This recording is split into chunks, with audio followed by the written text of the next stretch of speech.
clear on priorities and make sure the mission needs are not hurt. And that's what happened here. On September 17, 2025, FBI Director Kash Patel walked into his first House Judiciary Committee oversight hearing, and at first, it sounded like more of the same. Questions on violent crime, the Charlie Kirk assassination, the Epstein files, all met with familiar, recycled answers. But then Congresswoman Zoe Lofgren took the mic and everything shifted. She didn't start with a question. She started with Patel's own words. A past clip. A statement about Jeffrey Epstein's Black Book being under FBI control and the real reason it was never released. Because of who was in it. And just like that, the tone of the entire hearing changed. Reports that FBI agents have been diverted from their important work on crime and anti-terrorism to work on matters that are not critical to our safety. I'd like to play the video, the whole video. Jeffrey clip. Epstein's Black Book? Black Book. FBI. But who? That is, I mean, Oh, there's... that's under direct control of the director of the FBI. So, but the Black Book, it's not just sitting, I mean, that's Hoover power times 10. And to me, that's a thing I think President Trump should run on. On day one, roll out the Black Book.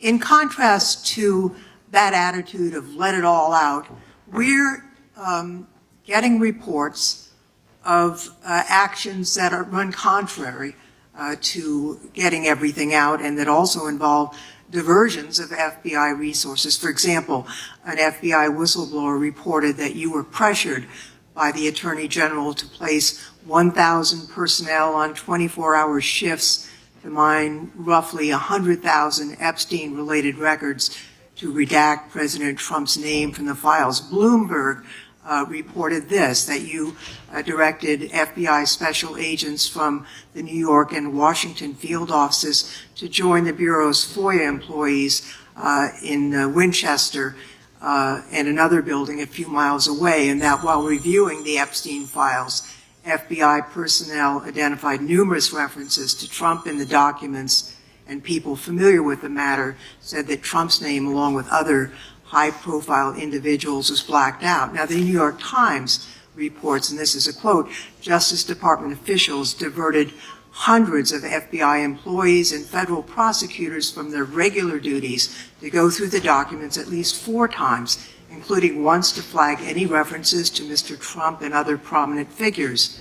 Details of the review were based on accounts by 3 former FBI and Justice Department officials who spoke on condition of anonymity because of fears of retaliation, and further that the FBI finished after they finished its review of the files and materials, was sent to a team of Justice Department lawyers who double-checked the FBI's redactions and, quote, were instructed to flag any mentions of Mr. Trump and other celebrities. Now, I have 3 questions for you, Mr. Patel, about this.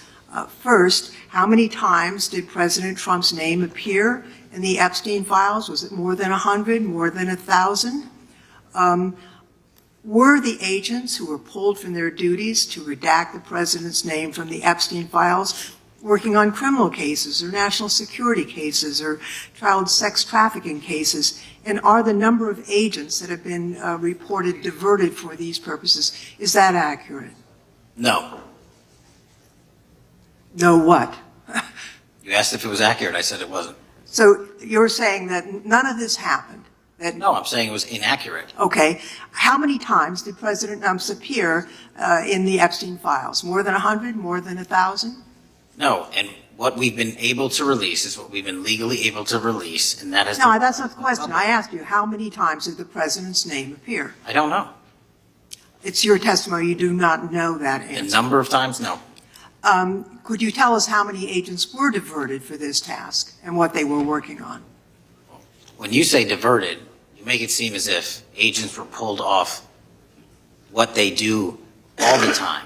Agents at the FBI masterfully do double duty and triple duty. And because of the public's interest in this case, we flex resources to make sure that we could answer the public's signal demand. So do you want us to look through the material and provide it to you, or you do not want us to do that? So it's Which your one is it? it's your testimony that no one was diverted from a criminal matter, that this was a top priority to go through this material to look for Mr. Trump's name. Is that your testimony? That's the highest priority for the FBI? What's one of the most impressive things about the FBI leadership and the careers that are in place is that they make the decisions on who to send where on priorities and make sure the mission needs are not hurt. And that's what happened here.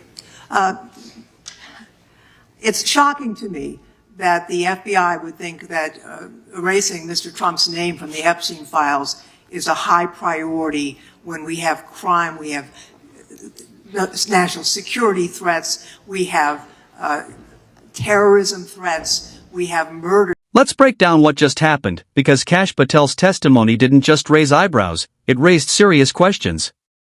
Congresswoman Zoe Lofgren came prepared with 3 documented claims, 1 whistleblower report and 2 major investigations, all pointing in the same direction.